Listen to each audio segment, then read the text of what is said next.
All right, all right. Welcome, guys. It is Wednesday for our live. We are here to talk about housing. I've got hold on one second here. We are here to talk about housing, answering your real estate questions, whether it's buying and selling real estate or on the finance side. We have Josh Lewis here of BuyWise Mortgage, my local mortgage broker. Really smart dude. Knows a lot more about finance than I ever will, and so he's here to help answer those questions, and also in the process of starting a YouTube channel. So we'll post that in the comments, but I encourage you to follow him and stay up to date on everything that he's posting as well. And Josh, how are you, man? Not too bad. How about yourself? It's been a crazy busy start to the year here. It definitely has. We already got some questions coming in talking about the housing market. So how about we start with a little interest rate update, keep people in the loop of what's going on with regards to rates, because that always seems to be a popular question, and then we'll start getting into some of these questions. Absolutely. The answer is rates are still awesome. Not at the all-time lows.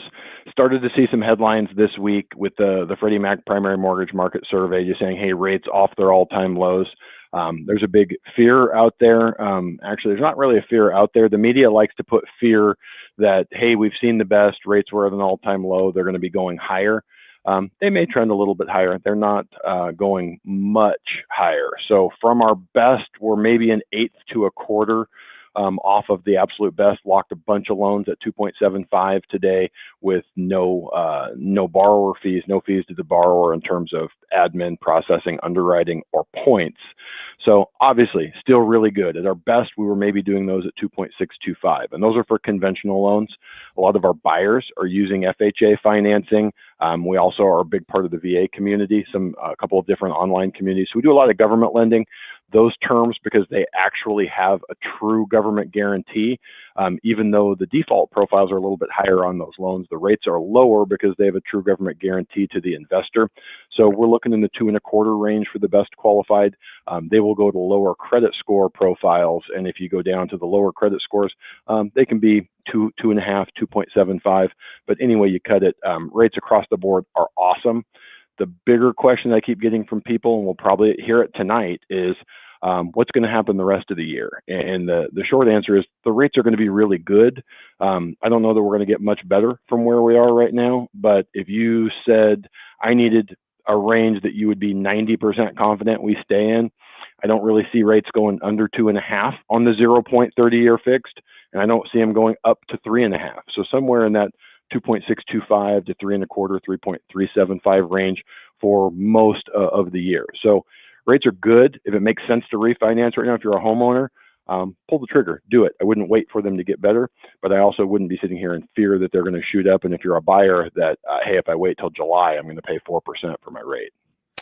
Got it. No, I'm with you on the same page. I mean, I was actually reading some stuff today, and the National Association of Realtors had put out their housing forecast price wise. And I was reading some of that, putting a video together, and in there they talk about interest rates and their expectation. Again, everybody's expectation is exactly that. It's not 100% accurate by any means, but they're thinking rates could trend as high as 3.4% by the end of the year, which falls well within that range.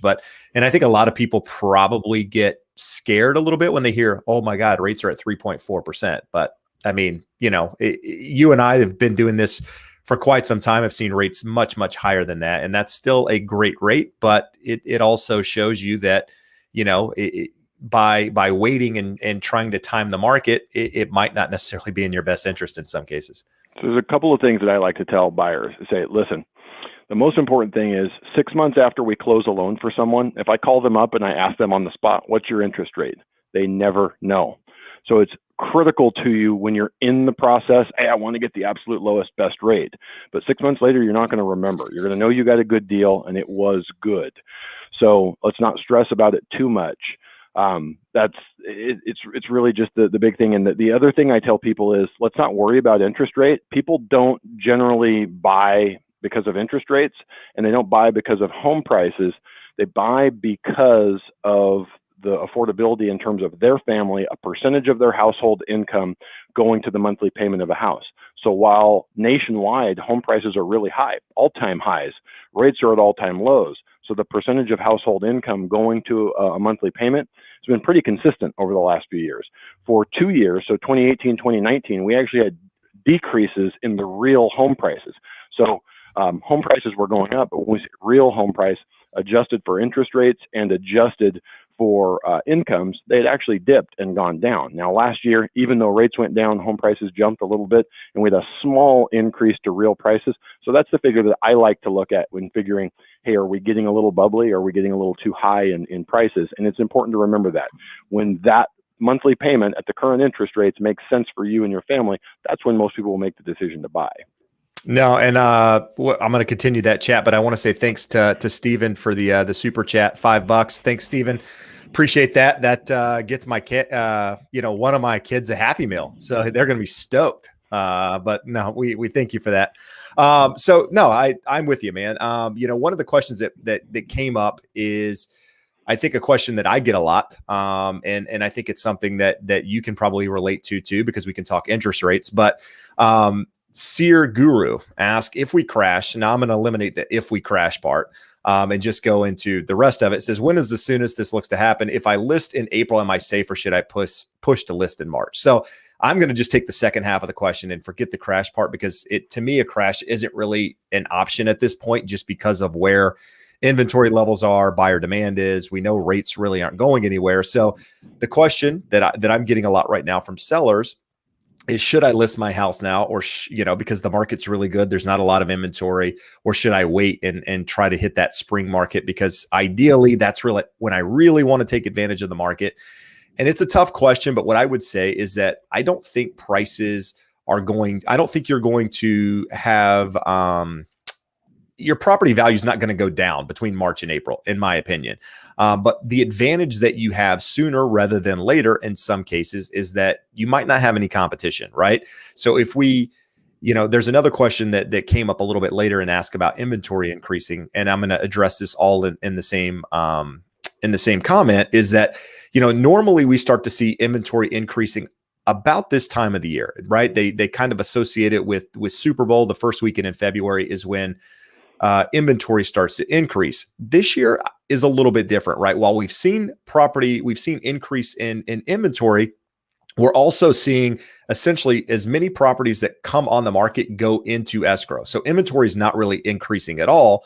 And you have a lot of people sitting on the sidelines for one reason or another, whether they think that, that people might have COVID and they don't want them walking through their homes, or they're just trying to see feel the market out. Maybe they're looking to sell, or they want to sell, but they're looking at inventory and going, there's nothing out there for me. I don't want to put my house on the market and not have a place to move.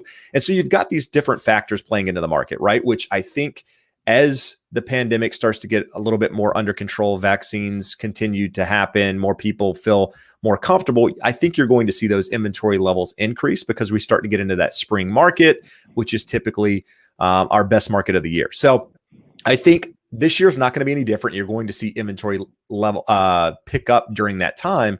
But what you have right now is, depending on your market here in Southern California, for example, Huntington Beach, where I'm located, there's just not a lot of property on the market. So the advantage of listing now versus waiting 2 months is that maybe you have an opportunity to have every buyer that's interested in that price point be interested in your home alone, which means that they could offer more than the asking price. It could, you could have a multiple offer situation that bids the price up maybe higher than it would normally go because of that.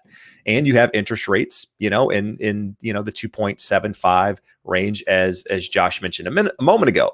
What we don't know about April is, how much competition are you going to have? I don't think you're going to have a lot, but say there's 2 or 3 other houses in your neighborhood that now you're competing against. Maybe they're nicer than your property. Maybe they're priced better than your property.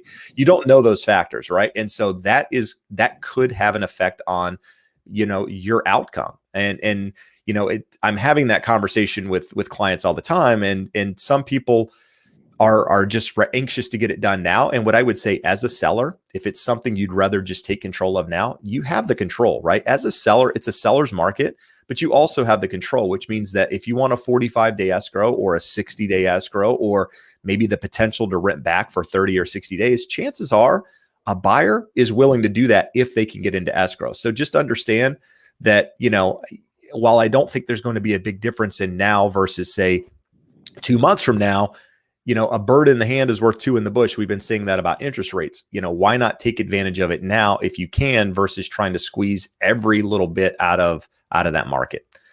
Now, that was a long way of getting around to my point there, Josh, but go for it. What do you, anything to add to that? No, the only thing we had, you nailed it. We look at a lot of the same numbers and the same statistics, and you covered pretty much all of it. The only thing I always like to add or ask in that question is, what are you doing? Are you moving out of the area? Are you just selling? Is it a rental property that you're selling and putting the money in your pocket?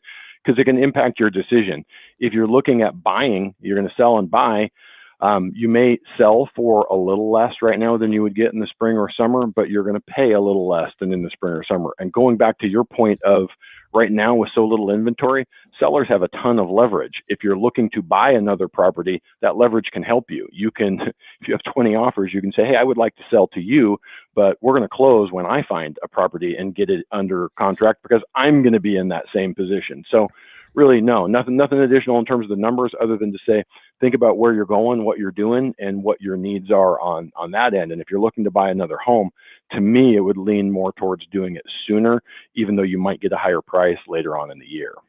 No, absolutely. And something to keep in mind too is if you're a seller who's also a buyer, it's not as easy as just selling your house and going out and finding the next property, right? It's going to be really good on one side where, if you're priced right, chances are you're going to have a really good experience and you're going to get more money and it's going to be really good. But then when you go to look for property, depending on your price point, it might be tough. So these are things that you need to start thinking about now versus, just when I list my property, I'm going to go find that house, because I have clients personally, and Josh is doing the loan for these people. We've been in escrow for, I don't know, 2 months, trying to find them a replacement property. We've put in offers on properties we've lost out, but honestly, there's just not a lot of property out there in their price range. And so, they're struggling to find that property. And meanwhile, the buyer is still hanging on that property because guess what? They have nowhere else to go. I mean, they're pretty much committed at this point. So it's and Jeb, talking about those buyers specifically, it's not a question that someone here asked, but most of the folks in the audience and what they're thinking of, that's instructive for them. Why don't you tell them a little bit about the offer, the counter offer that they got back that they didn't like and didn't want to go up? I remember it was a small amount, nominal amount in hindsight in terms of an increase to the price. And 6 weeks, 8 weeks later, if we gave them the opportunity, I'm pretty sure that they would go back and happily accept that seller counter offer.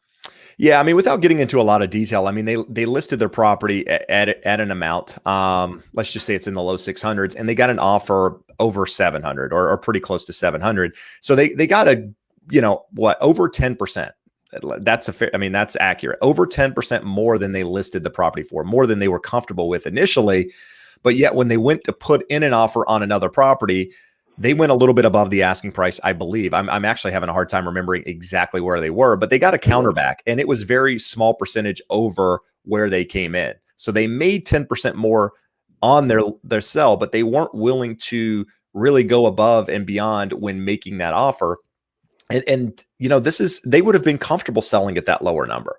And so it's one of those markets that it's a little give and take on both sides. And nobody wants to pay more for a property than it's worth. I mean, sellers want the most amount of money and buyers want the best deal. I mean, it's just the reality, whether it's homes or cars or anything. I mean, that's just the how people want to buy or sell things. And so in this market, you've got to be willing in some cases to go above and beyond if it's the right property. Now, you shouldn't do that on every one. And in their case, they're saying that wasn't the one. But, now that home is increased another probably 3 or 4%, 5% in value since then. And so they would already have equity. I mean, it's crazy just because of how crazy the market's gone. And for us as professionals, it's a fine line. You don't ever want to, it's someone else's money. I don't want to advise them, hey, it's just another $10,000. $10,000 is real money. But a couple things that I like to point out in that situation, when the market is going up 5 to 10% a year on a $700,000 house, it's going to go up $35,000 in the next year on the low end. So you may be paying it a month or two early, but you're not paying more than what it's going to be worth. You're not going to be risking being in an upside down position. And most importantly, for those well-qualified borrowers, at rates under 3%, your mortgage is costing you about $4 per thousand. So in real terms, what we were talking about with a $10,000 higher counteroffer, which ballpark what that offer was, it would have been another $40 a month. So for most people, would you rather pay $40 more a month and be a little bit early at the higher price, or would you rather miss out on it? So again, we don't want to sit here and say, hey, it's your money, let me spend it and push it higher. And at a certain degree, it becomes a self-fulfilling prophecy when every buyer is out there doing it. But there's a lot of mental energy that goes into home shopping and making offers and getting attached to a home. And there's an emotional component too, because it's going to be your home. It's not just an investment. I'm not buying a car that I'm going to drive around for 4 years and move on. So all of those things are important, and it makes it a little bit more stressful, a little bit more difficult. But we always like to quantify for someone numbers. So like when Jeb gets a counteroffer for a client we're working with, first thing I want to do is get them numbers and quantify for them.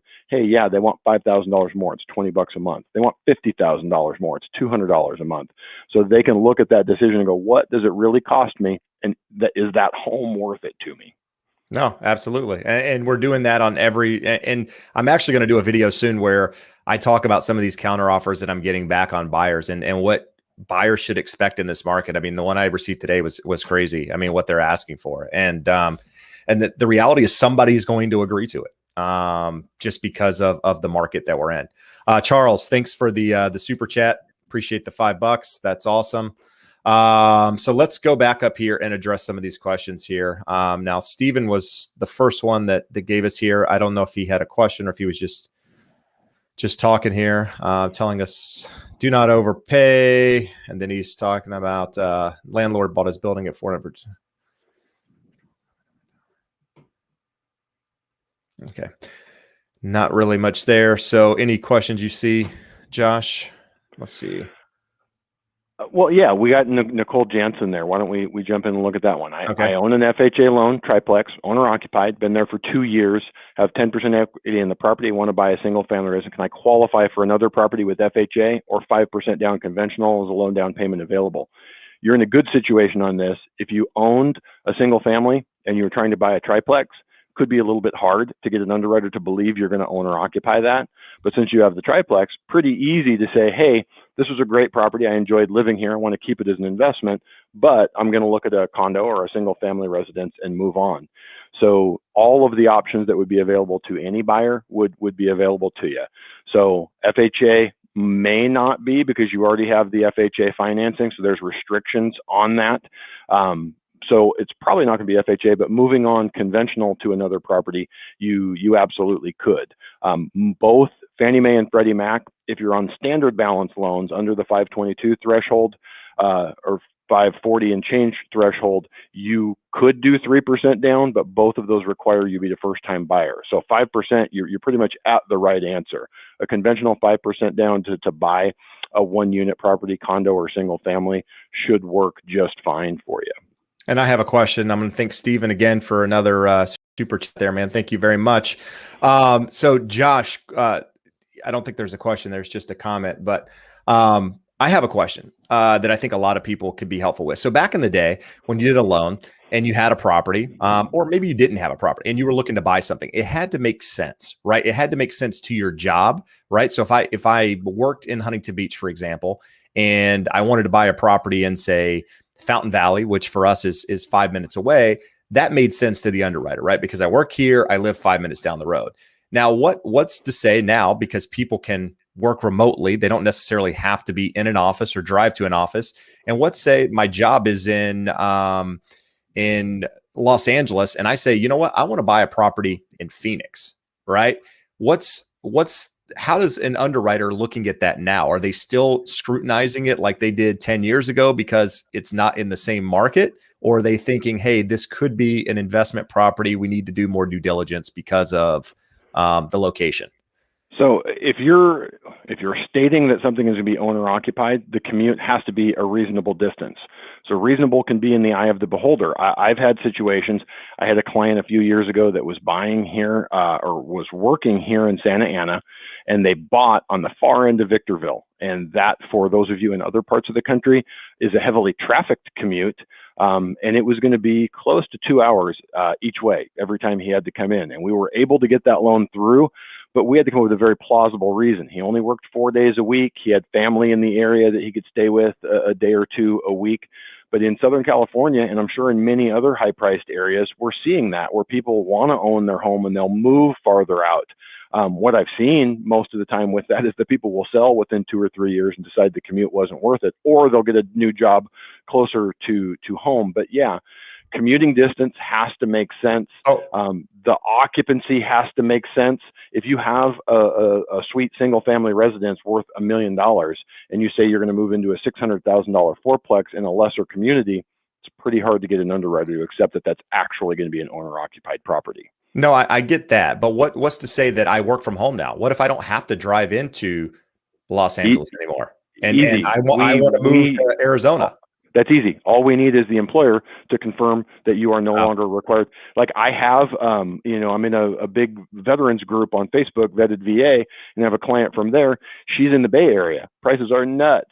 They're moving to Bakersfield, and she actually works for Kaiser Permanente, but she's in HR. She's permanently remote. She never has to go back to the office. So she's saying, hey, to get what I want here would be $1.5 million. I can go to Bakersfield and get better than what I want for $600,000. So yeah, that stuff like that with people who can work remotely, we just need the employer to confirm absolutely you are able to work permanent remote and you do not need to be back in the office. No. Okay. Yeah, that makes sense. I mean, I figured you would have to get some documentation, but I mean, that's not going to keep people from still getting the documentation and doing something crazy. But coach, trainer, mentor, thanks for the super chat there. Appreciate it. I'm hey, seeing Jeff, a lot of the coach, trainer, mentor actually asked a really good question here. So let's jump in and answer that. It was right. Earlier, we kind of skipped over it. Yep. How much are closing costs for a $700,000 home through a VA loan? I recorded a video earlier this week, hasn't been posted yet, but what do closing costs look like? Now, this is an interesting question because I can give you a very clear and certain answer for the state of California. These vary, and they vary in a couple of ways, just regionally. Some areas, title insurance is much more expensive. In some areas, for that really expensive title insurance, they handle most of the escrow elements that we have in California. So you have a very small settlement charge that title adds to that. You also have your prepaids, which prepaids include your prepaid taxes and insurance. If you're in Florida or Texas, hurricane areas, high wind areas, you can have really high insurance. You can have taxes that are due once a year. And if you're at the wrong point of the year, we have to collect a bunch of prepaid taxes. So don't know where you're at, but if we're in California. He's in Hawthorne. Okay, so you're in Hawthorne. So a $700,000 home with a VA loan is not going to be all that much. A range would be $4,000 to $6,000 in closing costs. And this time of year, plus or minus $4,000 to $7,000 in prepaids. So total with the VA loan, you have zero down. So you're total looking at needing about $8,000 to maybe $12,000 on the high end. Now there are a lot of lenders out there, without naming names, that charge a lot of fees, and those closing costs could be $2,000 or $3,000 higher. But with a reputable, reasonable lender in terms of closing costs, Josh Lewis. You're that guy. You're looking at $8,000 to $12,000 total, and we can get you those numbers dialed in. Really, the only variable piece there is when you're closing, because that will dictate the prepaids. Just how much needs to go in the impound account so that there's enough to pay your taxes and insurance when they come due. So with that, in a couple of minutes, you tell me when you're going to close, what month of the year you're going to close, and we can get you a very, very tight estimate on that. Cool. And I also want to talk about this other question that he asked, because another good question, and we get this a lot. So, is it smart to buy in 2021 or wait until it's 2022? And I guess the question is, why would you wait, right? Are you waiting because you think that values are going to decline? Are you waiting because there's a life situation that you're trying? I mean, what is the reason for your waiting? I think if you're waiting because you're trying to time the market and you think prices will go down, I think prices will be higher this time next year. I did a video where I talked about this earlier. You know, the National Association of Realtors is saying somewhere around 5.7% as the, you know, as a whole, as the nation next year, as far as appreciation. But different markets are going to appreciate different ways. I mean, they said LA County, I mean, not LA County, but Los Angeles, they lumped Los Angeles, Anaheim, Long Beach all into one, and showing somewhere around 7.5% in 2021. So you do the math. I mean, if you want to pay 7.5% more for a property in 2022 with the idea that, you know, you're going to wait and just see what happens, then I would say go for it. But I think what I always tell people, and this is going to stand true until the end of time, is that as long as you're not extending yourself, you're not using all the money that you have, you know, in the bank, you're comfortable with your monthly payment, and you plan on being in the property for a period of time, 5 years, whatever that number is, as long as you're not planning on buying this year, trying to sell it for more next year or maybe the year after, and you're not settling on that, I think now's a good opportunity to take advantage of the market, because I do think home prices are going to continue to rise for the next couple of years. Josh, any? Yeah, I want to throw another angle in there, because you mentioned some estimates from the National Association of Realtors. Anytime we put out numbers like from any realtor group, people will say, well, realtors want values to go up, so obviously they're going to keep pumping it and say it's going to go higher and higher and higher. I was on a conference call earlier this week. The American Enterprise Institute is a think tank, not really partisan. It's not political. They're looking at just issues that are impacting the economy, and they just crunch numbers. Their take is even more extreme. They think, due to land use policies, the lack of building, the limited supply, and demographics, that we're likely to see low single-digit increases this year and low single-digit increases in 2022. And they're not saying that, you know, it's easy to dismiss realtors saying, hey, we're cheerleading the market. These guys are saying this is a bad thing. We do not want home values going up multiple years in a row at or near double digits. Homes quickly get unaffordable because incomes don't keep pace, and we don't have a lot of room for interest rates to go lower. So I think they're a little bit just scared themselves. I think they really believe those numbers.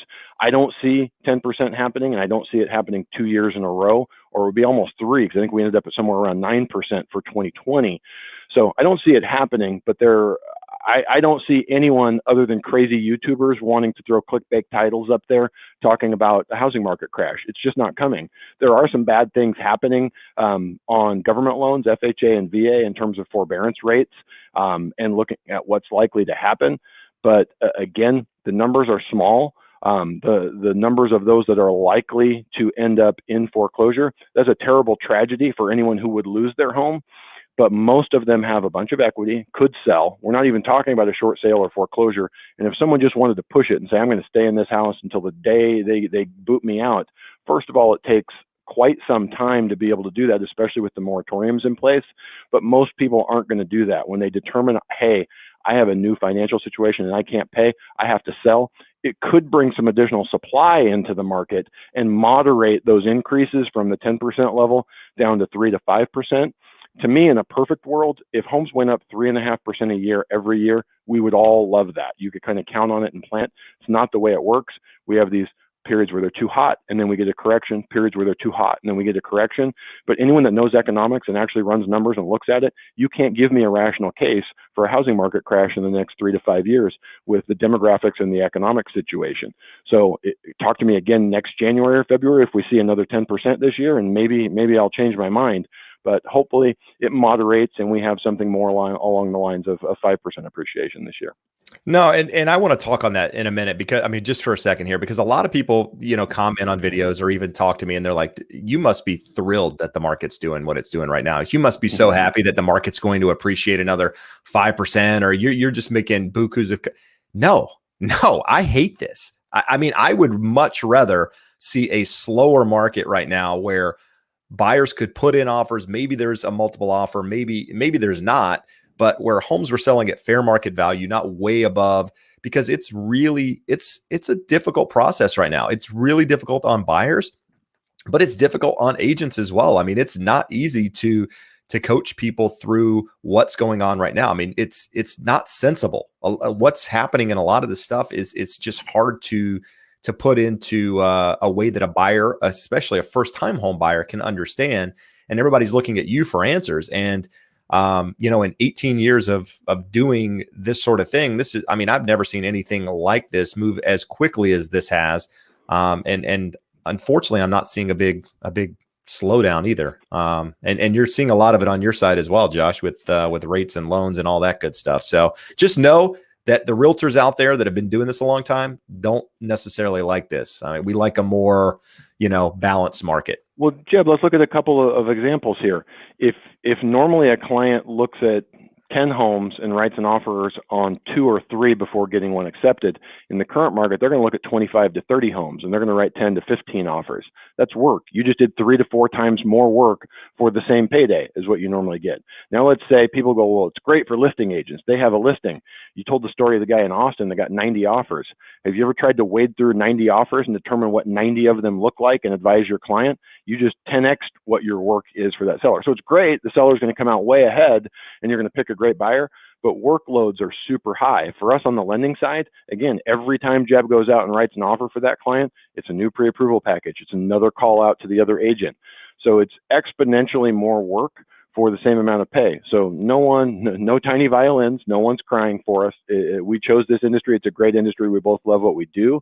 But I would much more prefer a balanced market where neither sellers nor buyers have all of the leverage. Right now, when it goes either way, it's not great. It's not a lot of fun.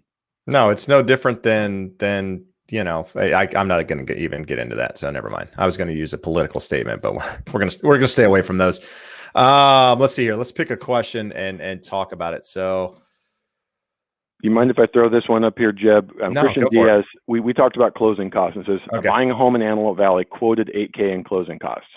If that is legitimately closing costs, that's excessive. It shouldn't be anywhere near that for a home in Antelope Valley. But one of the mistakes that I see buyers making just in discussing their situation with other people is saying, I went to buy a home. They told me it was going to be $8,000 in closing costs. So Christian, I'm sure it's not a VA loan, but say it's a VA loan, so there's 0 down. So the $8,000 is all you need to come in with. There's a very good chance that that's $4,000, $5,000 of closing costs, and $3,000 or $4,000 of prepaid items. The prepaid items are going to be there whatever lender you use. It's not a closing cost. It's not a function of the lender. They're prepaids, meaning it's a prepaid interest, prepaid taxes, prepaid homeowners insurance. They're costs of homeownership that you have to pay at the time of closing. So closing costs are things that you are only incurring because you're buying a home and getting a loan. Your escrow fee, your title insurance, your notary, your recording, appraisal, credit report, any junk fees that your lender wants to charge you on top of that. So again, if those are true legitimate closing costs at $8,000, unless it's the nicest home in Antelope Valley, that's absurd. But always be careful that it's not the total amount of closing costs and prepaids, because if so, it's maybe a little bit high, but it's not excessive. And it really just depends on the price. For a $250,000 house, that's excessive. For a $450,000 house, I don't know that it's all that out of line. No, that's a common question that we get is closing cost. And people don't understand that it varies. There's so many factors that go into it. It's almost impossible just to quote closing costs it is impossible without knowing the facts. So we have another question here that I'm going to throw your way, Josh, because I think this is something that we hear often. Can you compare the following for a buyer: low interest rate and high home prices versus high interest and low home prices? Which is preferable? So if I'm a buyer, if I'm looking at it as an investment, whether I'm buying it for my home to live in or as just a pure investment, it is an investment over time. I'm hoping to make money. I would much prefer high interest rates and low home prices because the home price is a fixed thing. It's never going to change. They can't go back and charge me more for it later. Interest rates change and they're cyclical. So we're in a 40-year bull market in bonds, meaning higher prices for bonds, lower yields, lower interest rates. So whether you're investing in treasuries or mortgage-backed securities or getting a mortgage and lower interest rates, We're now going on 40 years where they've gone directly down, and we're looking at another 10 to 15 years before anything would possibly change that. So give me the higher interest rate, because I know in 2, 3, 5, 7 years, I'm going to get a much lower interest rate, and I have fixed the low home cost of acquiring the property. So the other way around, the only way that lower interest rates and higher home prices are problematic is if that were to change. If we legitimately thought in the next 2 or 3 years the rates were going to spike to 6 or 7%, home prices would have to correct. We talked earlier that people don't choose to buy a home based off of the price of the home or where interest rates are. They look at the monthly payment. Both of those factor into that equation. And if they feel comfortable with the payment based off of what percentage of their household income goes to it, they will buy. So if rates were going to spike to 6 or 7%, home prices have to come down. They're not going to. There's another discussion for another day. A lot of long, detailed economic analysis goes into that, but we have not seen the end of low interest rates. We haven't even seen the bottom for low interest rates. They will bottom eventually, but we're not there. So if you buy today with 2.75 and the house that was $700,000 a few years ago is now $1 million, in the next 2-3 years, we're likely to see a 2% interest rate and that home be $1.2 or $1.3 million. So it's not to say that either one of them is a terrible thing, but you give me my choice, give me high interest rates and low prices. No, that's good, but I don't think we're going to see that anytime soon. So if you're sitting on the sidelines waiting to buy, which I think that would be the main reason someone would ask that question. Maybe I'm wrong, T, but if you're thinking that you're going to wait for home prices to go down with high interest rates, I think you're going to be waiting a very, very long time. And I think it'll be one of those things where you look back and wish you had gone the other direction. So I'm going to bring up another question here from Nocturnal 32387. So will Biden's $15,000 tax credit do more harm than good for the housing market in California? And will that tax credit affect interest rates as well? So I'm going to throw this to Josh just because I've talked about it multiple times in videos, but I'm going to just start off by saying this isn't something that's even been proposed at the moment. It's not a bill. It hasn't been thrown out for anyone to vote on. This is something that he campaigned. When he was campaigning, he mentioned. So at this point, we don't 100% know that this would even be something that comes to light. But let's say that it did. Josh, what are your thoughts on doing more harm than good for the market? So that's the important part of the question. The second part we can talk about really quickly. Will the tax credit affect interest rates? Have no impact whatsoever on it if it came to pass. So will it do more harm than good? I already had some pretty strong feelings on this. I'd shared it with Jeb, shared it with my business partner, Scott, and I'll defer back to the conference call I was on earlier this week with the American Enterprise Institute. These guys were up in arms. They're like, how in the world, other than pandering to voters, would you give $15,000 away to incentivize home buying when we already have an imbalance of buyers to sellers? We don't have enough sellers. We have too many buyers relative to the amount of sellers. We have a long history in the United States of incentivizing home ownership. There's a lot of good that comes from it. But to incentivize it when it's already sort of a mania in terms of the volume of people looking to buy homes versus the homes for sale, it's just insanity. We have low interest rates. We have low inventory. Let's give people more money and more of an incentive to go out and buy. If we also go back to, was it 2010 the last time they did this? Gave a credit? Was it 12? Yeah, it was Obama administration. I just don't remember exactly what year it was. I believe it was 2010. Yeah. And if you go back, and the only thing that happened, 7,000 at that time, I think. Totally different market. You can't draw parallels to that market and this market. But what happened then, the market was slow. There weren't a lot of buyers. So the government said, hey, let's incentivize and move buyers into the market. And what happened was, for the time that incentive ran, which I believe was all of the year, it ran out, either ran out on a specific date or on December 31st. A lot of buyers went out and bought. And so we saw a little spike in home prices.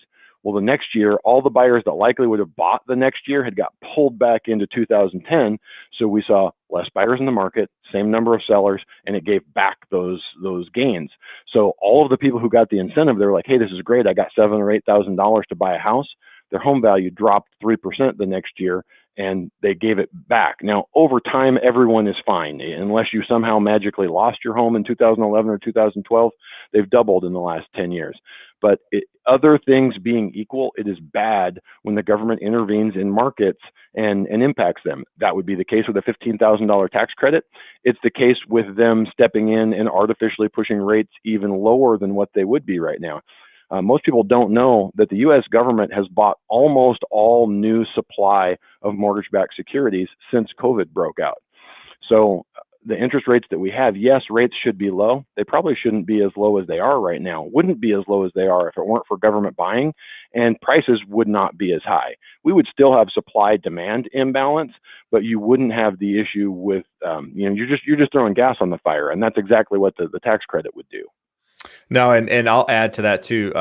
In that's not just a problem for California. You ask for California, that's a problem for anywhere that has supply demand issues. So, like Josh said, I don't see it. I don't think it's going to come to light anytime soon. Just because, yes, to answer your question, I do think it would do more harm than good. So, what other questions do we have here that are? Let's see here.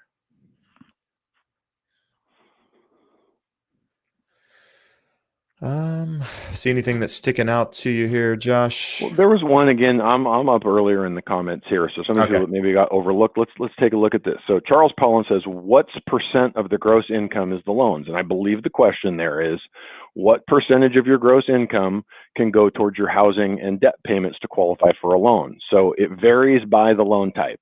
So let's start with the easy ones. FHA, your housing payment can be up to 47% of your gross income. And when you factor in all of your other debts, we can go as high as 57%. Now, that's not guaranteed. That's for the best qualified borrowers. If you have lower credit scores, you may not get an automated approval that high. If for any reason you need a manual underwrite and it can't get an automated approval, it's going to be lower and more in line with the typical guidelines. But 47, 57 is easy for FHA. For conventional, for the best qualified borrowers, we regularly get approvals with 50% debt to income ratios. And they really, on an automated approval, only look at the total debt to income ratio, your housing payment, all your other debts. I'm not to say that in the automated, the housing to income ratio never comes into play, but they will typically let the well-qualified borrowers go to a double ratio, and that can be as high as 50%. For lesser qualified borrowers, 45 can be a hard stop. And for really marginal borrowers, a 620, 630 credit score, and I've seen them like stop them at 40 or 38. And it is truly, automated underwriting is truly a black box. When I started in this business in 1995, underwriting guidelines were written in stone. You had a manual and a person signed off and ran the numbers and says, does it meet this? Now we have automated underwriting systems and we know what their maxes are, but when we're not allowed to go to the max, we don't always know why. The last one would be VA loans, and VA loans actually have no maximum debt to income ratio. I've never seen an automated approval on a VA loan above a 70% debt to income ratio, but Jeb and I had a client last year with a 69% debt to income ratio on a VA loan. And VA, you say, well, that's crazy. Those people are all losing their home. VA uses a different calculation. They look at your family's disposable income based off of the property you're buying, family size, all of these things. And in that situation, he passed their disposable income test and we were able to do it. So hopefully that answered that question. No, that's good stuff. I mean, I'm shocked every time I hear the VA DTI. I'm shocked. And he still owns his home. A couple years later, so he was good. Better yet. So again, we go back to the question of would you rather buy with low prices and high rates? His property's gone up what, $100,000, close to 25% in the 2 years he's bought it. Probably, yeah. Probably. So he bought when rates were relatively high. They were coming off that late 2018 peak, so early 2019. We did an IRRRL. We dropped him about a little more than 0.5%. We just closed another IRRRL for him, which is a non-income qualifying sort of streamlined VA refinance. So he's down 1.5% on his interest rate, and yet he has the fixed cost of his home. So he's loving life. So now he's down to like a 62% debt to income ratio, Jeb. I want to pull up a comment here because Jennifer Lego has a comment, and Jennifer is one of the moderators here tonight, so she's helping me out. So thank you, Jennifer, for doing that. And she's also a member of she's one of the HomeWise wizards, Josh.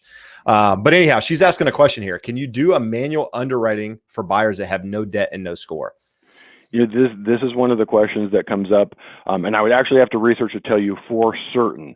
But can you do a manual underwrite? Yes, you can do a manual underwrite. Can you do loans for borrowers with no score? Yes, you can.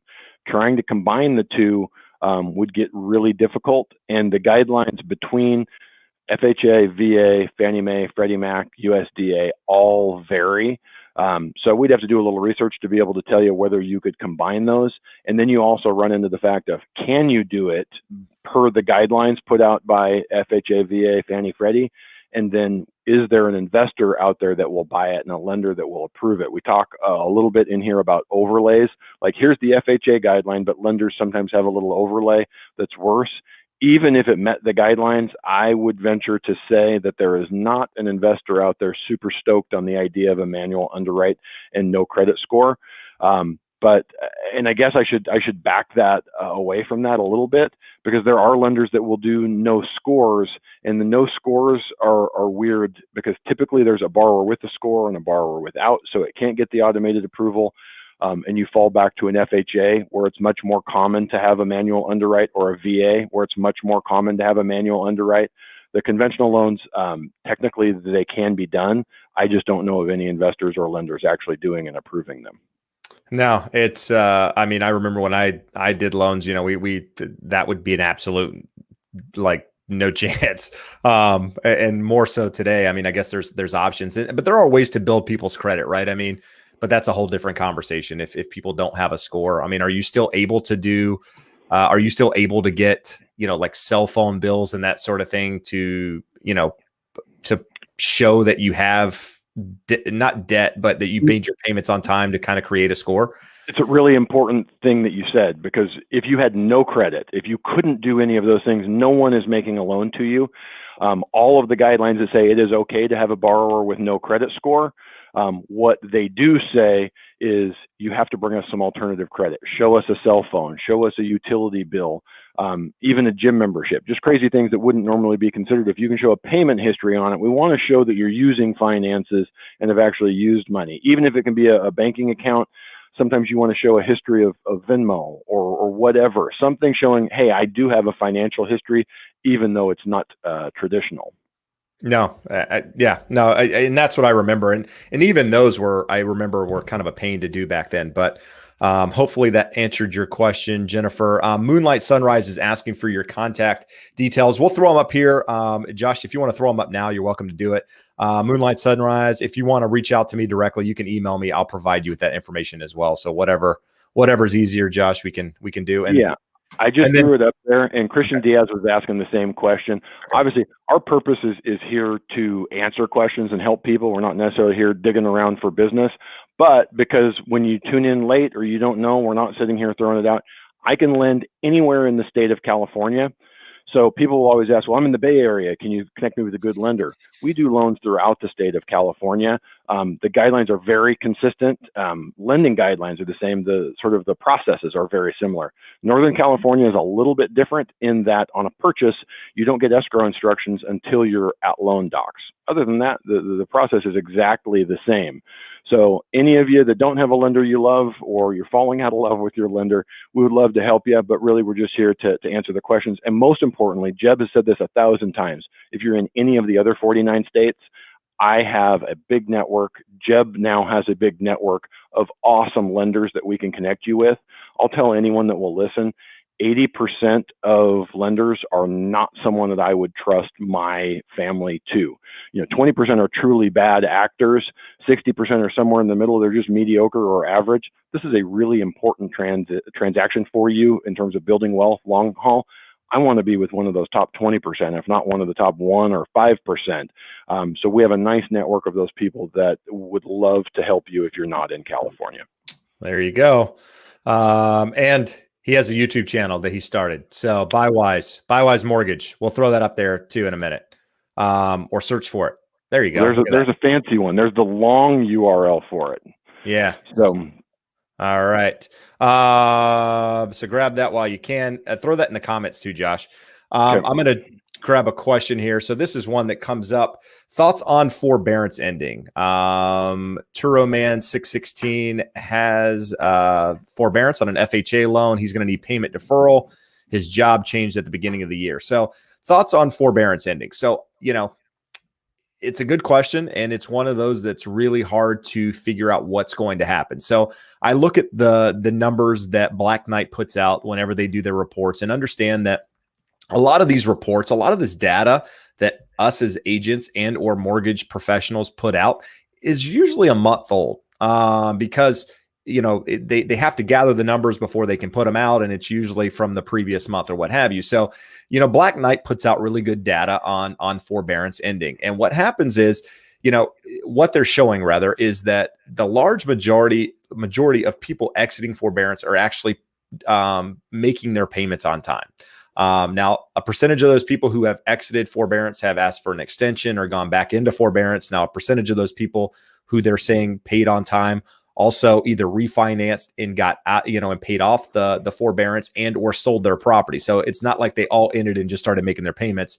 There's a variation of different people, but right now the data shows that people are performing. Now, as we mentioned earlier in this stream, FHA loans, VA loans are going to be the ones that are likely hit the hardest because, typically these, less down payment when they went into the property. So, equity might be an issue in some of these cases. But what we know last year alone is that home prices in most markets went up. I don't know. I mean, I can't venture to say 10% or so in a lot of markets out there. So home prices appreciated quite a bit last year. So I think a lot of people that went into forbearance are going to be in a position where if they can't get the option that they want, and what do I mean by option? So when you go into forbearance, you're essentially supposed to be given 4 different options if you had a federally backed loan, or Fannie Mae or what have you, or FHA or what have you. And so that those were a payment deferral. In FHA, that's a partial claim, which allows you to take that amount, add it to the back of the loan, and or some sort of repayment, a loan modification, or they might restructure your loan in some other way. And so there was a lot of people out there saying, hey, you should take forbearance even if you don't need it because you can just throw the money to the back of the loan. Not necessarily true. Not everyone is going to qualify for that. And what I'm hearing more and more now is that people that took forbearance and have applied for that deferral aren't getting it, for one reason or another. And one of those things that you have to meet, the guidelines, is that you have to be able to show that you're capable of making those payments, your monthly payment that you had before. You've got to be able to provide documentation that shows that you can continue making the payment that you had before. So are they requalifying you like they would a normal loan? We don't really know. It's kind of a black box. And so, I don't know exactly how all of that's going to unfold, but I do know that a lot of people have equity in their property. Savings last year amongst Americans was the highest level ever. I think it was like 1.2 trillion in the United States. So people have money, people have equity. So I don't think you're going to see this foreclosure wave, this big, supply hit the market at one time, which I think is what a lot of people are expecting to happen. But it's hard to say. I mean, it's, I honestly believe that these lenders, the government will probably work out something else if they start to see numbers higher than I don't, than they want to see. Josh, thoughts on any of that? Yeah, let me throw this because at our conference call today, we're a little bit of a mastermind of some inside the mortgage industry folks talking about forbearance and what we can do to help people. So I'll be the first to say that my business partner, Scott, has taken the lead with our forbearance education efforts. Jeb has done a ton of this. So the two of them know the inside and outs of the guidelines better than I do. But what we can say is if you look back to the last downturn, the loss mitigation efforts were an absolute disaster. People were not treated well, they weren't treated fairly, and the outcomes weren't even good for the servicers, the people who were supposed to collect the payments and the people that made the loans. So that was largely where the CFPB came from, the reason why it was created. So under Trump for the last 4 years, the mortgage industry has not really been paid attention to, largely because everything was going well. Why upset the apple cart? Well, now we've got an issue. We have this pandemic. We have a lot of people who are needing solid loss mitigation responses from their lender, and that's where the forbearance stuff falls under. Most of them have done anywhere from an average to poor job. So, excuse me. When we look at how they've reacted, it's all over the place. What I can say with Biden in office, with his new nominee to head the CFPB, the mortgage industry is going to get looked at. And the first place to get looked at, because on the origination side, we're really regulated. It's hard to take advantage of a consumer. Where consumers are getting hassled, taken advantage of, troubled, is in the loss mitigation space. So I think we're going to see soon a lender or servicer get whacked really hard by the CFPB, and it will pull the other ones in line really quickly. So the guidelines are fairly straightforward with what they should do. They've unfolded and rolled out over a slow period of time, but I would expect borrowers to get treated much better than what they were 10, 12 years ago when the market went sideways, just because people can see what the government is capable of doing when they don't treat consumers. So, and the flip side of it, the outcomes for the owners of the loans were bad. They lost more money than they needed to because they did a poor job of keeping people in their homes. They would have been better off in most cases writing down big losses and keeping someone paying and in their home than taking back the home, selling it for even less into the market. So I think there have been some lessons learned, not nearly as much as we had hoped or should have been learned. So I'm hopeful for people in forbearance. What I can say anecdotally, although Scott and Jeb have really researched the guidelines, what I get to see is I talk to people every day, and a lot of people that are looking to refinance now took forbearance, and most of the ones that are looking to refinance didn't need to. Nearly every person that I've successfully closed a loan for after forbearance, they either asked for it because they got the advice on the internet, hey, just do it, there's no downside to it. And we had some headaches and hassles of getting them refinanced because of that. I have an example. I have a client who makes a large sum of money. A lot of that is in restricted stock options that vest once a year. So he did not ask for forbearance. His lender called and said, hey, would you like 90 days forbearance, not make your payments, no questions asked? And he goes, cool, I'll just pay it back when I check in with my restricted stock units at the end of the year. And for him, they never even asked him to pay it back. He didn't have to ask anything. They just put those 90 days payments. After 90 days, the payment started again, and they put them on the back of the loan. We just did the refinance for him here last month, and we're like, hey, what's this payoff demand? Why does it say a secondary mortgage balance? And he goes, oh, well, they offered me this. And we're like, all right, cool. We showed the guideline is you have to have made 3 on-time payments, and you have to have an agreement showing that you were coming out of forbearance. And that servicer was awesome. He called up and they go, yeah, we have that right here. 2 hours later, they faxed over the agreement. We showed he had made 3 on-time payments. We closed his refinance and paid off that back balance. That's like a best case scenario. It's like a dream. They call and offer you to take 3 months off of payment, just stick it on the back of the loan and give you all the documentation you need to be able to refinance. So long answer to a fairly simple and straightforward question, but that's my 2 cents. No, and honestly, I think I do think the lenders are going to help more than they're appearing at the moment. I mean, there's a lot of people that comment and say they want to take your house and all. They don't want your property. It costs way more money to foreclose and on a property than it does to help someone else and help stay in that property, right? I mean, the lender continues to make money if they own that property, whereas if they foreclose on it, it's court cost, it's time, it's losing money. These banks want to make money, so it's not something that they want to get into. And plus, I think you'll probably see a lot of litigation this time around too, just because of the way this whole thing unfolded. So you have the fear of God of litigation, and then you also have the desire for avoiding loss and helping borrowers. They lose less money than taking back people's homes. No, 1,000%. And Turo Man 616, thanks for the super chat, much appreciated. All right, let's go up here, Josh. We're at an hour. Do you have some time, or you got to go? I'm good. My wife might have my buffalo wings at home already, but fortunately they hold pretty well. All right, we're going to answer a couple more here while we got people going here. I'm trying to find one, guys. Bear with me.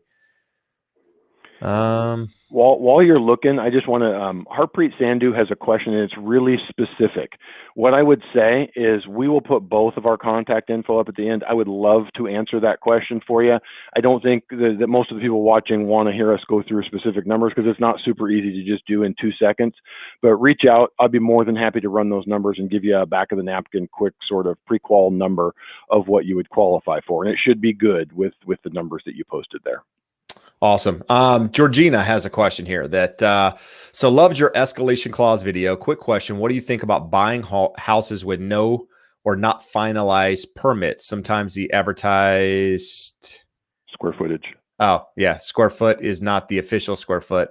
So on and so forth. So it's, there's a lot of, honestly, like a lot of people do things without permits, whether it's, putting in an air conditioning, putting in a water heater, doing things like that. And a lot of those don't really matter in a lot of cases, at least in my opinion, right? I'm more open to the idea that people can do some of these things as long as they're done in a workmanlike manner.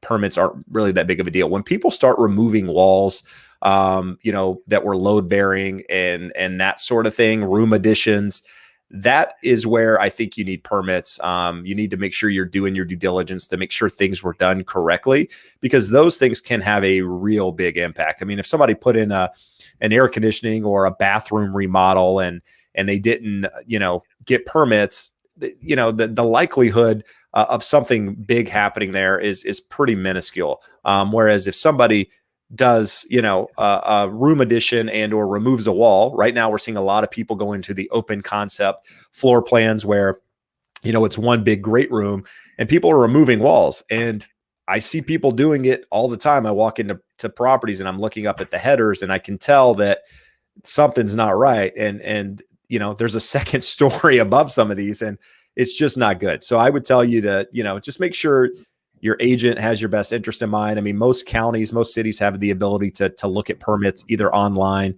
and or go down to the county and pull them up. So just figure out what it is that you're worried about and see if you can come to a conclusion. And sometimes these things are done in a workmanlike manner. Engineers used plans and did it all correctly. They just didn't get permits. And so sometimes if you can get a seller to provide you with that documentation to make you feel comfortable, then it's okay.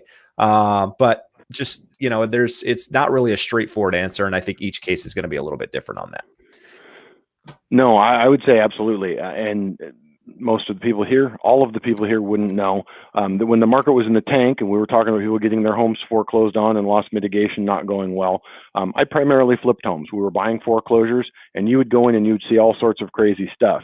Now, we knew we were going to fix them, but my bigger concern was not was it permitted or not, but was it done to code? So that's where a good home inspector comes in. A lot of home inspectors, they're just there for a $400 check to go through and check the boxes and give you a report. But a true professional home inspector that knows codes and can go through and say, hey, I would check to see if there's permits here, but if they're not, it looks to have been done to code. It looks like you could get it permitted if you wanted to. Those are the more important questions to me. I don't want anything unsafe around my house. I don't want anything that's going to be problematic. I'm just throwing that contact information up there. Harpreet asks for info again. Hopefully you can get that there. So my name at myname.net, Jeb at Jeb Smith, and Josh at Bywise Mortgage. Let's answer a couple more questions and let these people enjoy their families and have a good night. Throw her follow-up because it's actually a good one here. Basically asking, hey, cool, I find a house that appears to be done in a workmanlike manner but not permitted. Will it impact the lending or the appraisal? Good. It could. It most likely won't, but it could. An appraiser will make a comment. Does it appear to have been done in a workmanlike manner, and does it appear to meet code? They're not inspectors. They're not going to certify that, but that's generally what the lender is wanting to know. So I'm not going to say it won't cause you a problem, but most of the time it doesn't unless it's obviously not to code and problematic. Got it. And some of those room additions, if it's a room addition and or whatever, sometimes the appraiser can't give it value in some cases, right? So if they're using, say, a room addition off the back of a house and let's say it's 400 square feet and they're calculating that square footage into the value of the property, and you're buying that property based on the value, the fact that that square footage is part of the home, that can be an issue because sometimes appraisers, I don't know how they're doing it these days, but typically what I remember is that, these appraisers are going in and saying, well, I can't really give that value. And so it may affect the actual appraisal at the end of the day. Is that still the case, Josh? It can. And the reason why I say can is, let's say that you, like the situation you were saying, someone hires engineers, they get plans drawn, they hire an awesome contractor and they go, contractor, I don't want to pay for permits. Come throw this on the back of my house. Or they are a contractor and they do it themselves. I have a couple clients that are contractors. They've done some awesome work on their houses and it's not permitted. If an appraiser comes over there, other than saying square footage doesn't match, they don't necessarily see the permits being an issue. So it can trigger it. Most times it will, just when they see the match between taped square footage that they're measuring and what's on public records. But a lot of times when it's workmanlike, it will get through. And it comes down to the loan program. It also comes down to a lot of the other strengths of the borrower. A lot of times people want it to be a black and white answer, and it may even be black and white in the guidelines. That doesn't mean that we can't work around it or find a way to get things done when it makes sense. No, awesome. Let's go one more question. I'm just going to post this up here. Steven's 100% disabled veteran. Just want to say thanks for your service there, Steven. Having a hard time in the Vegas market. Yeah, I mean, Vegas is a lot like everywhere at the moment, just not a lot of supply and high buyer demand. Fortunately, in Vegas, you have new construction, you have more developments coming up. So, maybe, people are asking these days, should I venture towards new construction versus, existing homes? And in some markets, that might be the way that you get into a market a little quicker, just because there's more supply in some of these markets with those, and you not have to compete as much on those. But here in Southern California and other markets, Seattle and some of these crazy markets, they just don't have the ability to build, so it's always going to be an issue. One more question, Josh. See something that jumps out? Well, here, we can kind of jump on the back of that last question. Brandon Clark is saying, with low inventory and home prices going up so quickly, is it a good time to flip homes instead of just buying turnkey rental? So the problem that you will run into, it is a good market because home values are going up quickly. So if you make a good buy, you're likely to have it be going up while you're doing the construction to offset your holding costs. The problem is getting a good deal, because most people, even with a garbage home that needs $200,000 worth of work, they know values are really good. So what I tell people to be careful with in the current market is, and I'm sure you'll co-sign on this one, Jeb, in a bad market, a home that needs a bunch of work gets a really big discount. $100,000 worth of work is going to get you $150,000 or $200,000 discount, because someone can go find a nice home at a discount and just cruise in tomorrow and have it done. When the market gets hot, that discount is smaller than it needs to be. Maybe $100,000 to bring it up to the standards of the nice home in the neighborhood, but you get a $50,000 discount for it. And you're like, hey, I got a $50,000 discount. And I say, congratulations, you need $100,000 to get it to what it should have sold for. So I have clients and friends that flip houses, even in the current market. It takes big balls. They have bigger balls than I do. It's more speculative than in a down market, which is where I'm really comfortable flipping. But absolutely, it can be done. It's just a tough market for a newbie to step in when you don't really know everything cold. How much it's going to cost? How long's my hold time? Is this really a good buy?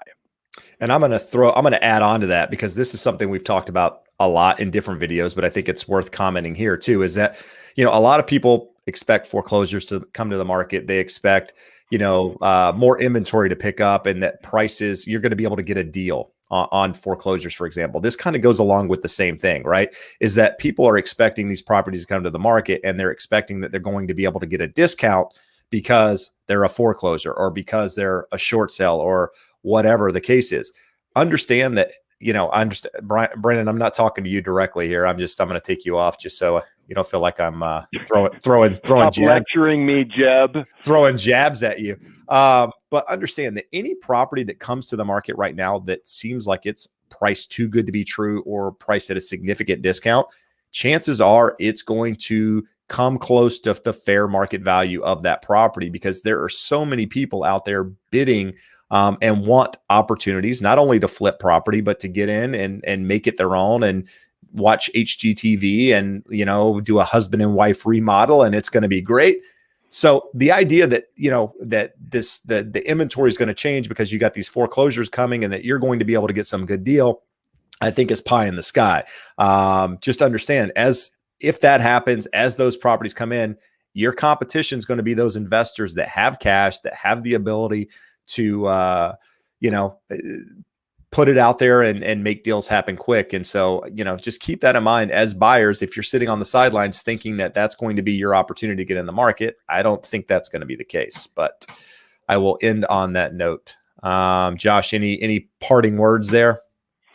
No, again, everyone thinks that there is something inherent in a short sale or a foreclosure that makes it sell for less or makes it come at a discount. There is absolutely not. When we have a heavy distressed market like 2008, 2009, 2010, 11, 12, then we absolutely, he's making fun of you. When you have that type of heavily distressed market, everything's selling at a discount. It's not because those are short sales and foreclosures. It's because there are more buyers than sellers. So the buyers can look around and pick and make 5 offers and go, who will take my lowest offer? So the best example that I can give, in 2008, late 2008, we bought our first foreclosure, and we got a great price on it. All the way through 2009, we were making offers on bank-owned properties, and we were often the only offer. So the bank's choice was, do we take their offer or do we want to own this longer? So that's why we were getting discounts, not because it was a foreclosure, because the bank had no one else to sell to. By 2010, everyone had figured out, hey, there's people buying houses at discounts and making money. Now there's 6, 7, 8 offers. So they were getting closer to a fair market value. But again, there weren't so many buyers who could pay cash for distressed properties. They were selling for discounts at that point. You, as a standard home buyer, most likely cannot pay cash for a home and are not willing to go to a hard money lender and put 30 or 40% down. So those aren't even an option for you. They sell at a discount because you can't get traditional financing. Any home that qualifies for traditional financing and comes into a market with supply-demand imbalance in favor of sellers is going to sell at a premium, just like every other house on the market. Absolutely. And even back in the days when there was that imbalance, like towards the end of that foreclosure era, and when REOs, rather, like 2011, beginning of 2012. Now the market started to shift during that point, but at that time, the foreclosures I was selling were selling pretty close to what the other homes in the neighborhood were selling for. Now it's because the banks got smart at the end and started doing some of the rehab themselves versus just coming in with a complete dump and putting it on the market, because they realized that if they put a little bit of money into it, they could get it back out. And so the banks got smarter towards the end. And so who knows how it's going to play out, and if it plays out and when it plays out and all that good stuff in the future. But just know that, there's a lot of cash sitting on the sidelines. A lot. Well, again, we have the government sticking their fingers in here and not letting free market forces take effect, because what they said, they were mad at the end of the last downturn that you had institutional investors that would come in and go to Fannie Mae or go to an investor that had a block of 100 foreclosures and just buy them all at a discount. Now, that was in the seller's best interest, because rather than taking all the time to sell them, paying realtors, paying fix-up fees, they would rather take a discount and just dump all 100 of them onto the investor, who would fix them up and either rent them or put them into the market. Well, now in California, you're not allowed to do that. You have to take it to the market and sell them one at a time, or at least attempt to, before you're allowed to sell them in bulk. So who knows? Every market is different. We can't look back and say 2008, 2009 was this way, and the next foreclosure market's going to look like that. The next one will be different than the last one, and we have a different set of guidelines and a different experience from the holders, the servicers, and the owners of those loans. So it will be different than the last one. But when will it happen? Who knows? It's not going to be soon. That's what everyone wants to know. The answer is not soon. So if your time horizon is 3 or less years, we're not going to see a downturn. We could, again, bore you with the details and the actual math behind it, but it's not happening. All right. That's all we got, man. So join us next week. on another live Wednesday. No, I'll be doing this again next week, 6 o'clock. Would love to have you guys join in and, ask your questions. I'm sure we'll have Josh back here again, unless we can find a better looking guest. That wouldn't be hard. That part wouldn't be hard. And hey, the thing that I would say, hey, when we throw these emails up here, now granted, we're not a nonprofit sitting here just answering questions all day, but we do answer a lot of questions. And if you have important questions and you don't have anywhere to get them answered, shoot them over to us. We'll get you an answer. We can't help in most states. We're not local to you, but we can connect you with someone that can. But don't feel like you can't ask a question. This afternoon, I talked to someone that Jeb had referred over that came through. It was either a live or one of his videos, and the guy was like, well, I'm not ready to buy. I don't want to waste your time. Well, you're going to buy at some point, right? That's your goal. So why don't we talk and put a game plan together now, so when the time comes, you're ready. And if there's anything you need to work on between now and then, you can do that. So don't feel like you're a nuisance. We're here because we like to help. And for some reason, this is the only thing the two of us know is real estate and finance. Yeah. If you want to know about anything else, you're out of luck.